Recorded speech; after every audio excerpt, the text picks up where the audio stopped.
Before we move forward, please like and subscribe to Strategic Vanguard, and please share our videos to be updated with the latest news, reviews, and expert analysis from the world of defense and strategic affairs. Welcome to the Deep Dive. Today we're shifting focus, moving away from, the constant noise around the South China Sea and the Pacific. We're diving into a different, vast geopolitical arena that, often seems to fly under the radar. The Indian Ocean. It really does. Yeah, and our source material today pulls together quite a bit of analysis, all centered around this theme: India's quiet redefinition of Indian Ocean power. A fascinating angle. It really is. The sources paint this picture of subtle strength.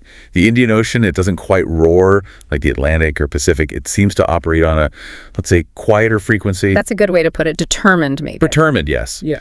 But you definitely shouldn't mistake that calm for low stakes. Beneath that surface, apparently, lies the absolute heart of the 21st century's strategic and economic competition. Oh, absolutely. The economic scale here is just immense. The sources call the Indian Ocean the artery of globalization. Artery of globalization. Powerful image. It is. And think about this number. Almost 80% of the world's seaborne oil trade passes through these waters. 80%. Wow. It's the critical link connecting the Middle East, Africa, Asia, the whole engine room of the global economy. So reliable access or control, it means reliable global trade. Simple as that. And that seems to be the core tension, right? Yeah. You've got this regional player, India, rediscovering its own maritime history, while the entire global economic system kind of hinges on the stability of its backyard. Precisely. So our mission today is to really unpack how India, which, let's face it, was focused inland for decades, is now, quietly but very decisively reshaping the power dynamics in the ocean, literally named after it. But before we jump into the modern ships and strategies, the source material really stresses India's geography. Why is its location considered sort of its greatest weapon here? Okay, yeah. To get that, you first have to understand the historical disconnect. India actually has incredibly deep maritime roots. Right, like ancient trade. Exactly. You've got the Indus Valley trading with Mesopotamia thousands of years ago. Then the Chola emperors in the south, dominating routes to Southeast Asia, spices to Rome. It's all there. So what happened? Well, modern India, post-independence India, developed what the sources call an inward gaze. Colonial rule, defining land borders, fighting wars with neighbors. All the strategic energy went inland. Okay. So the Navy, the maritime frontier, got sidelined. For decades, yes. Yeah. But the strategic realization now, it's unavoidable. India's fundamental leverage is its physical position. Just look at a map. Yeah. It sits right there on the central axis, straddling the world's busiest sea lanes. It stretches from near the Strait of Hormuz all the way over to the Strait of Malacca. Covering all the key choke points. Effectively, yes. The sources are quite clear. Yeah. Whoever secures these lanes controls the pulse of global trade. And India's position gives it this inherent strength. It's just there. Okay, that geography immediately sets up the central strategic dynamic we need to talk about. Yeah. How did the sources frame the China-India relationship in these waters? Is it just an arms race, or is it more complex, like different strategies entirely? It's fundamentally different, and that's really the core insight from the material we looked at. China is clearly executing a strategy of projection. Projection, meaning reaching out. Exactly, reaching out from its own shores. We hear about the string of pearls concept all the time. Right, the ports. Yes, it's this network of ports, dual-use facilities, logistics points, all designed for external reach, for presence far from home. Think Gwadar in Pakistan, Hambantota in Sri Lanka, Djibouti way over in Africa. And the need for that kind of external projection, that's driven by a specific Chinese vulnerability, isn't it? It is, absolutely. The sources really highlight the Malacca dilemma. The choke point. The ultimate choke point. Nearly 80% of China's energy imports sail right through the Malacca Strait. Which is easily watched. Easily watched and, potentially blockaded in a crisis. So the massive investment in the Belt and Road Initiative, building pipelines and alternate routes, it serves as a kind of strategic insurance against that single point of failure. Okay, so that's China's outward projection driven by vulnerability. How does India's approach contrast with that, according to the sources? Well, India views these waters more as its natural domain, its home turf, if you will. So it relies on its geographic centrality rather than needing that constant, expensive external push. Using what it already has. Pretty much. India commands these strategic spots already situated right in the middle of everything. Think about the Andaman and Nicobar Islands in the east. Very close to Malacca. Just a few hundred miles, yes. Wow. And then the Lashadweep chain out in the west. So the maritime great game, as the sources frame it, it plays out between India's inherent position and China's need for constant projection. That's a really clear distinction. Oh. Okay, let's pivot to India's military posture then. The sources say its defense doctrine isn't just about guarding the coastline anymore. What's the philosophy driving this naval shift? The core doctrine is framed as ensuring secure seas. And the central idea within that is something called deterrence by presence. Deterrence by presence. What does that mean in practice? It basically means emphasizing visibility over, say, hiding or just reacting. It's about continuous presence rather than necessarily aggressive maneuvers. So being seen is the strategy. In large part, yes. India keeps its ships sailing constantly, doing patrols, joining exercises like Milan with many nations or Malabar with the Quad partners. They operate from the Gulf of Aden across to the Sunda Strait. The signal is, we are here, we are an indispensable stakeholder, our flag is visible in these shared sea lanes. Right, but that visibility needs backup, it needs credibility. That requires serious hardware. The sources talk about silent sentinels and a big push for indigenization. That's right. The hardware investment is significant and increasingly homegrown. You absolutely have to mention the new carrier capability built around the indigenous aircraft carrier INS Vikrant. That was a huge milestone. A massive statement, yeah. Plus, they're seriously building up their undersea deterrence. Things like the Skorpen-class conventional submarines, but also achieving a true nuclear triad with the Arihant-class nuclear-powered ballistic missile subs. And on the surface, You've got advanced ships like the Visakhapatnam-class destroyers. These are packed with modern systems, including the BrahMos missile, which is very capable. These aren't just ships, they're instruments of credibility that back up that presence doctrine. And this hardware, especially the destroyers with advanced missiles, it feels like visible proof of something deeper. What's the underlying principle the sources link this to? It all ties back to the pursuit of strategic autonomy. Meaning self-reliance. Exactly. The sources really emphasize this. It's not just about building things locally, it's about controlling their own destiny. Over 75% of current naval orders are being built in Indian shipyards. 75%, that's substantial. It is. It means they control their supply chains, their technology, and they aren't dependent on other countries for critical defense needs, especially in a crisis. Okay, so we have the strategy, the hardware, the autonomy.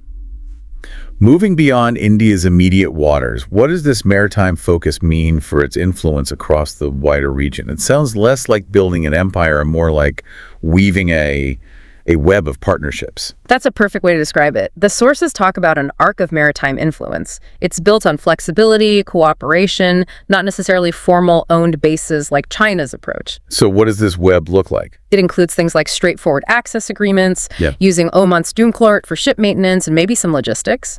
Crucially, they're also setting up coastal surveillance radar systems in key partner countries, Mauritius, Seychelles, Madagascar mentioned, sharing information. And beyond those bilateral deals, there are the more formal groups. Yes, the multilateral angle is really important. You've got the Quad, obviously working with the US, Japan, Australia for that free and open Indo-Pacific.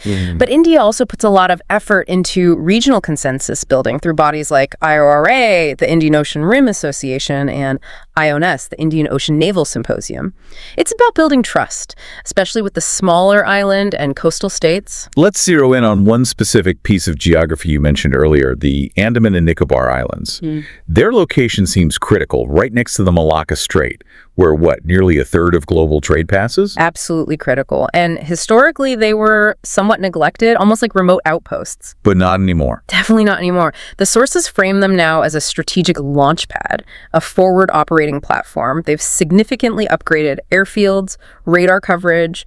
It allows India to effectively monitor everything moving through that eastern choke point area. Including Chinese ship movements? Including Chinese naval and commercial movements, yes. And it's vital for protecting those crucial shipping lanes. The fact that the Andaman and Nicobar Command is India's first and only tri-service command, Army, Navy, Air Force, all under one umbrella there, that tells you everything about its strategic importance. So, if China's playing the string of pearls game with bases, What's India's counter, particularly in the non-military sphere? Are they just trying to build their own rival chain of bases? No, that's the key difference again. India seems to be seeking agility and networks, not a mirror image of China's concrete footprint. The focus isn't on dominating every port, but securing access and influence across all the routes. Okay. So India's answer to the string of pearls, one source beautifully calls it a necklace of trust. Necklace of trust. I like that. What does that look like in practice? It's exemplified by things like Mission Sagar, that stands for Security and Growth for All in the Region. It basically involves the Indian Navy proactively providing aid, fuel, food, medicine, technical support, disaster relief to vulnerable neighboring island nations. So it blends that strategic presence with genuine goodwill. Exactly. It's soft power integrated with their forward presence. Which brings up a really important point the sources touch on.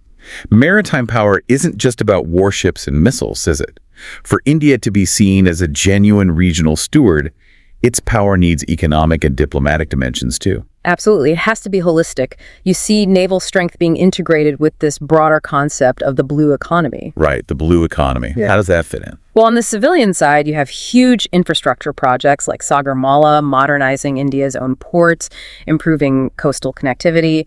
And there's the Maritime India Vision 2030, which aims to make India a major global hub for transshipment. So turning sea power into an engine for national development. Precisely. Linking things like sustainable fishing, exploring deep-sea minerals, boosting maritime trade and logistics. It becomes part of the national economic story, not just a defense issue. And this extends into soft power as well, through what the sources call humanitarian sea power. The Navy seems to act almost like a diplomatic arm. Very much so. The Navy's consistent role in HADR, humanitarian assistance, and disaster relief is absolutely central to this soft influence strategy. Like the 2004 tsunami response. That's a prime example. But also more recent large-scale evacuations from crisis zones like Yemen or Sudan. These missions are incredibly visible and send a powerful message. And the strategic payoff of that. Well, the implication is that these actions signal India's presence is fundamentally stabilizing, even benevolent. For smaller nations in the region, India aims to be seen as a reliable partner, a first responder in times of need.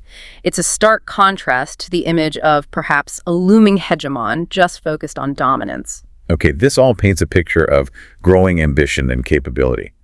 But what are the main constraints? What are the sort of brakes on India realizing this full vision over the next decade? Yeah, there are definitely significant challenges, structural ones. For one thing, budgets. Historically, and often still today, the Army and Air Force tend to get priority over the Navy in funding allocations. So resources are still a struggle. They can be. Fleet strength, for example, is currently around 130 ships, give or take.